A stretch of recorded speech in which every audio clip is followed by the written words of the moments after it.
សូមជម្រាបសួរដល់សាធារណជននិងអ្នកសារព័ត៌មានទាំងអស់ជាទីរាប់អាននៅព្រឹកនេះនាងខ្ញុំសូមធ្វើបច្ចុប្បន្នភាពអំពីសភាពការនៃការឈ្លានពានរបស់ភាគីថៃមកលើដែនអធិបតេយ្យភាពរបស់កម្ពុជានៅក្នុងយុទ្ធភូមិភាគទី3ទី4និងទី5គិតមកដល់ថ្ងៃទី13ខែធ្នូឆ្នាំ2025នេះគឺជាថ្ងៃទី7ហើយភាគីថៃនៅតែបន្តរំលោភបំពានលើបទឈប់បាញ់និងសេចក្តីថ្លែងការណ៍រួមស្តីពីកិច្ចព្រមព្រៀងសន្តិភាពរវាងកម្ពុជាថៃដែលភាគីទាំងពីរបានចុះហត្ថលេខាកាលពីថ្ងៃទី26ខែតុលាឆ្នាំ2025ដោយបន្តធ្វើសកម្មភាពឈ្លានពានប្រដាប់អាវុធសារជាថ្មីមកលើបូរណភាពទឹកដីរបស់កម្ពុជាដោយប្រើប្រាស់កម្លាំងយោធាចាប់តាំងពីថ្ងៃទី7ខែធ្នូឆ្នាំ2025ដល់ថ្ងៃនេះការប្រើប្រាស់សភាវុធធុនធ្ងន់គ្រប់ប្រភេទរបស់យោធាថៃរួមទាំងការប្រើប្រាស់យន្តហោះចម្បាំង F-16 ទម្លាក់គ្រាប់បែកនិងគ្រាប់បែកចង្កោមនិងការដាក់ពង្រាយទាហានដ៏ច្រើនលើសលប់ដើម្បីទន្ទ្រានយកទឹកដីគឺជាការប៉ុនប៉ងរំលោភបំពានយ៉ាងច្បាស់ក្រឡែតចំពោះធម្មនុញ្ញអង្គការសហប្រជាជាតិធម្មនុញ្ញអាស៊ាននិងគោលការណ៍ជាមូលដ្ឋានគ្រឹះនៃច្បាប់អន្តរជាតិសកម្មភាពដែលគ្មានទំនួលខុសត្រូវនិងខុសច្បាប់បង្កគ្រោះថ្នាក់យ៉ាងធ្ងន់ធ្ងរបំផុតមិនត្រឹមតែសន្តិភាពស្ថិរភាពក្នុងតំបន់ប៉ុណ្ណោះទេប៉ុន្តែថែមទាំងប៉ះពាល់ដល់មូលដ្ឋានគ្រឹះនៃសណ្ដាប់ធ្នាប់អន្តរជាតិផងដែរស្ថានភាពអំពីការគំរាមកំហែងនិងការឈ្លានពានរបស់ភាគីថៃមកលើតំបន់មួយចំនួននៅក្នុងដែនអធិបតេយ្យរបស់កម្ពុជា1ស្ថានភាពជួរមុខក្នុងសមរភូមិទិសយុទ្ធភូមិភាគទី3ភាគីថៃបានចាប់ផ្ដើមពង្រីកសមរភូមិនិងបើកការបាញ់ប្រហារមកលើកម្ពុជាគិតចាប់តាំងពីវេលាម៉ោង2រំលងអធ្រាត្រដល់ម៉ោង8:00នាទីព្រឹកថ្ងៃទី13ខែធ្នូឆ្នាំ2025នៅវេលាម៉ោង2:00នាទីរំលងអធ្រាត្រកងទ័ពជើងទឹកថៃបានបើកការបាញ់ផ្លោងពីនាវាចម្បាំងដោយប្រើប្រាស់កាំភ្លើងធំចំនួន20គ្រាប់ចូលមកក្នុងភូមិសាស្ត្រខេត្តកោះកុងនៅក្នុងប្រទេសកម្ពុជាគ្រាប់បានធ្លាក់នៅលើផ្លូវបំបែកមាត់ច្រកឆ្នេរកោះយ៉ចំនួន2គ្រាប់នៅឆ្នេរខាងត្បូងវត្តបាក់ខ្លងចំនួន1គ្រាប់និងខាងក្រោយអគារសន្តាគារចំនួន2គ្រាប់ក្រៅពីនោះធ្លាក់ក្នុងអាងទឹកបន្ទាប់ពីវេលាម៉ោង2រំលងអធ្រាត្រមកដល់ម៉ោង8ព្រឹកនេះស្ថានភាពបានត្រឡប់ទៅស្ងប់ស្ងាត់វិញទី2ស្ថានភាពជួរមុខក្នុងសមរភូមិក្នុងទិសយុទ្ធភូមិភាគទី4ភាគីថៃបានបន្តបាញ់ប្រហារមកលើកម្ពុជាគិតចាប់តាំងពីវេលាម៉ោង5:00នាទីព្រឹកដល់វេលាម៉ោង8:00នាទីព្រឹកថ្ងៃទី13ខែធ្នូឆ្នាំ2025នេះនៅវេលាម៉ោង5:45នាទីយោធាថៃបានចាប់ផ្ដើមបាញ់កាំភ្លើងធំនិងប្រើប្រាស់គ្រាប់បែកចង្កោមចូលមកក្នុងភូមិសាស្ត្រប្រាសាទព្រះវិហារនៅវេលាម៉ោង6:10នាទីយោធាថៃបានបាញ់ផ្លោងកាំភ្លើងធំចូលក្នុងភូមិសាស្ត្រប្រាសាទខ្នាចំពោះស្ថានភាពនៅក្នុងភូមិសាស្ត្រដទៃផ្សេងទៀតមានសភាពស្ងប់ស្ងាត់ទី3ស្ថានភាពជួរមុខនៅក្នុងសមរភូមិយុទ្ធភូមិភាគទី5ភាគីថៃបានបន្តបាញ់ប្រហារមកលើកម្ពុជាគិតចាប់តាំងពីវេលាម៉ោង19:00នាទីថ្ងៃទី12ខែធ្នូឆ្នាំ2025ដល់វេលាម៉ោង8:00នាទីថ្ងៃទី13ខែធ្នូឆ្នាំ2025នៅវេលាម៉ោង17:14នាទីយោធាថៃបានប្រើប្រាស់ drone ស៊ើបការហោះក្តាប់សភាពការនៅខាងក្រោយភូមិសាស្ត្រភូមិព្រៃច័ន្ទនៅវេលាម៉ោង17:54នាទីយោធាថៃបានប្រើប្រាស់ drone ទម្លាក់គ្រាប់បែកថៃហោះចូលក្នុងភូមិសាស្ត្រភូមិព្រៃច័ន្ទនិងប្រើប្រាស់ drone ស៊ើបការក្តាប់សភាពការនៅក្រោយភូមិសាស្ត្រភូមិជោគជ័យនៅវេលាម៉ោង19:21នាទីយោធាថៃបានប្រើប្រាស់ drone ហោះរំលោភក្នុងដែនអាកាសកម្ពុជានៅក្នុងភូមិសាស្ត្រសំពៅលូនខេត្តបាត់ដំបងនៅវេលាម៉ោង19:50នាទីយោធាថៃបានប្រើប្រាស់ drone រំលោភចូលក្នុងដែនអាកាសកម្ពុជាកាត់លើភូមិសាស្ត្រទួលខ្ពស់ឃុំភ្នំព្រឹកស្រុកភ្នំព្រឹកខេត្តបាត់ដំបងនៅវេលាម៉ោង20:55នាទី យោធាថៃបានប្រើប្រាស់ drone ស៊ើបការហោះក្តាប់សភាពការនៅក្រោយភូមិសាស្ត្រភូមិជោគជ័យនិងភូមិព្រៃច័ន្ទនៅវេលាម៉ោង 22:20 នាទីយោធាថៃបានបាញ់ផ្លោងចូលទៅក្នុងភូមិសាស្ត្រភូមិព្រៃច័ន្ទនៅវេលាម៉ោង 22:21 នាទីកម្លាំងថ្មើរជើងរបស់យោធាថៃព្យាយាមរុលចូលទៅក្នុងភូមិសាស្ត្រភូមិព្រៃច័ន្ទនៅវេលាម៉ោង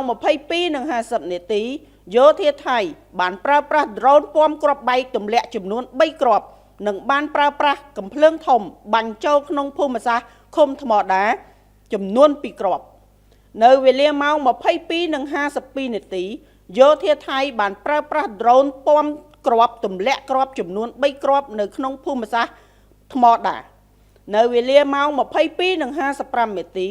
យោធាថៃបានប្រើប្រាស់កាំភ្លើងធំផ្លោងចូលក្នុងភូមិសាស្ត្រឃុំថ្មដានៅវេលាម៉ោង 23:41 នាទីយោធាថៃបានប្រើប្រាស់កាំភ្លើងធំផ្លោងចូលក្នុងភូមិសាស្ត្រអូភ្លុកដំរីនៅព្រឹកថ្ងៃទី13ខែធ្នូឆ្នាំ2025ចាប់តាំងពីវេលាម៉ោង 1:34 នាទីរំលងអាធ្រាត្រយោធាថៃនៅតែបន្តបាញ់ផ្លោងចូលក្នុងភូមិសាស្ត្រភូមិជោគជ័យនៅវេលាម៉ោង 1:45 នាទីទៀបភ្លឺយោធាថៃបានបាញ់ផ្លោងចូលក្នុងភូមិសាស្ត្រភូមិព្រៃច័ន្ទនៅវេលាម៉ោង 2:56 នាទីយោធាថៃបានបាញ់ផ្លោងកាំភ្លើងធំចំនួន2គ្រាប់នៅភូមិសាស្ត្រថ្មដានៅវេលាម៉ោង 5:50 នាទីយោធាថៃបាញ់កំទេចគោលដៅអគារសន្តាគារនៅក្នុងភូមិសាស្ត្រឃុំថ្មដាចំនួន1គ្រាប់នៅវេលាម៉ោង 5:55 នាទីយោធាថៃបានបាញ់កំទេចគោលដៅសន្តាគារនៅក្នុងភូមិសាស្ត្រឃុំថ្មដាចំនួន1គ្រាប់ទៀតនៅវេលាម៉ោង 5:56 នាទីយោធាថៃបានប្រើប្រាស់យន្តហោះចម្បាំងប្រភេទ F-16 ទម្លាក់គ្រាប់បែកចំនួន7គ្រាប់ក្នុងភូមិសាស្ត្រឃុំថ្មដាស្រុកវាលវែងខេត្តពោធិ៍សាត់នៅវេលាម៉ោង 6:02 នាទីក្នុងនោះរួមមានម៉ោង 6:02 នាទីយោធាថៃបានបាញ់កំទេចទម្លាក់គ្រាប់បែកកំទេចគោលដៅស្ពានជ័យជំនះចំនួន1គ្រាប់នៅវេលាម៉ោង 6:07 នាទីយោធាថៃបានទម្លាក់គ្រាប់បែកកំទេចនៅលើស្ពានជ័យជំនះចំនួន1គ្រាប់ទៀតនៅវេលាម៉ោង 6:12 នាទីយោធាថៃបានទម្លាក់គ្រាប់កំទេចគោលដៅស្ពានជ័យជំនះចាស់ចំនួន1គ្រាប់ទៀតនៅវេលាម៉ោង 6:35 នាទីយោធាថៃបានបន្តបាញ់ផ្លោងចូលក្នុងភូមិសាស្ត្រភូមិជោគជ័យនៅវេលាម៉ោង 7:06 នាទីយោធាថៃបានបាញ់ផ្លោងចូលភូមិសាស្ត្រភូមិជោគជ័យនិងភូមិព្រៃច័ន្ទនៅវេលាម៉ោង 8:00 នាទីយោធាថៃបានបាញ់ផ្លោងចូលភូមិសាស្ត្រភូមិព្រៃច័ន្ទបន្ថែមទៀតចំពោះស្ថានភាពនៅក្នុងភូមិសាស្ត្រដទៃផ្សេងទៀតនៅមានសភាពស្ងប់ស្ងាត់នៅឡើយក្រសួងការពារជាតិទាមទារឲ្យភាគីថៃបញ្ឈប់ជាបន្ទាន់នូវការបាញ់ប្រហារដោយមិនរើសគោលដៅការប្រើប្រាស់យន្តហោះចម្បាំងហោះចូលក្នុងទឹកដីកម្ពុជាដែលមិនត្រឹមតែជាការរំលោភបំពានធ្ងន់ធ្ងរបំផុតលើអធិបតេយ្យបូរណភាពទឹកដីនិងច្បាប់អន្តរជាតិប៉ុណ្ណោះទេប៉ុន្តែបានផ្លោងនឹងទម្លាក់គ្រាប់បែកដោយមិនរើសអើងនិងមិនសមាមាត្រហើយបានបង្កគ្រោះថ្នាក់ដល់អាយុជីវិតសុវត្ថិភាពប្រជាពលរដ្ឋស៊ីវិលស្លូតត្រង់កម្ពុជាបំផ្លិចបំផ្លាញដល់ទ្រព្យសម្បត្តិហេដ្ឋារចនាសម្ព័ន្ធស៊ីវិលប្រាសាទបុរាណដែលជាទីសក្ការៈរបស់មនុស្សជាតិដូចជាសាលារៀនស្ពានថ្នល់មន្ទីរពេទ្យវត្តអារាមផ្ទះសម្បែងផ្សារប្រាសាទព្រះវិហារប្រាសាទតាក្របីនិងទីតាំងសាធារណៈដទៃទៀតច្រើនរាប់មិនអស់យោធាថៃត្រូវបង្ហាញភាពស្មោះត្រង់សុឆន្ទៈនិងភាពថ្លៃថ្នូរប្រសិនបើថៃពិតជាចង់បានសន្តិភាពពិតប្រាកដមែនព្រោះសន្តិភាពមិនអាចកើតឡើងតាមរយៈការនិយាយប៉ុណ្ណោះទេប៉ុន្តែកើតឡើងតាមរយៈភាពជាសកម្មភាពជាក់ស្ដែងហើយកងទ័ពថៃអាចចាប់ផ្ដើមជាមួយនឹងការបញ្ឈប់សកម្មភាពខុសច្បាប់ដែលបានរៀបរាប់ខាងលើទន្ទឹមនឹងនេះកម្ពុជាសូមអំពាវនាវឲ្យថៃវិលត្រឡប់មកអនុវត្តនៅបទច្បាញ់សេចក្តីថ្លែងការណ៍រួមស្តីពីកិច្ចព្រមព្រៀងសន្តិភាពរវាងកម្ពុជាថៃដែលបានចុះហត្ថលេខាកាលពីថ្ងៃទី26ខែតុលាឆ្នាំ2025ក្រោមការធ្វើជាសាក្សីរបស់អាដាមប្រធានាធិបតីសហរដ្ឋអាមេរិក Donald Trump និងអាដាមនាយករដ្ឋមន្ត្រីម៉ាឡេស៊ីអាន់វ៉ាអ៊ីប្រាហ៊ីមជាប្រធានអាស៊ានបដូវេនក្នុងន័យនេះកម្ពុជាសូមអំពាវនាវម្ដងហើយម្ដងទៀតទៅដល់សហគមន៍អន្តរជាតិកោតទោសយ៉ាងម៉ឺងម៉ាត់ចំពោះការរំលោភបំពានសេចក្តីថ្លែងការណ៍រួមស្តីពីសន្តិភាពរវាងកម្ពុជាថៃនិងសកម្មភាពឧក្រិដ្ឋកម្មសង្គ្រាមខុសច្បាប់របស់ថៃម្ដងហើយម្ដងទៀតដោយទាមទារឲ្យថៃទទួលខុសត្រូវទាំងស្រុងចំពោះអំពើរំលោភបំពានដ៏កម្រោលនេះកម្ពុជាអំពាវនាវឲ្យថៃបញ្ឈប់រាល់អរិភាពជាបន្ទាន់ដោយដកកម្លាំងចេញពីដែនអធិបតេយ្យរបស់កម្ពុជានិងជៀសវាងសកម្មភាពឈ្លានពានគម្រាមកំហែងដល់សន្តិភាពនិងស្ថិរភាពនៅក្នុងតំបន់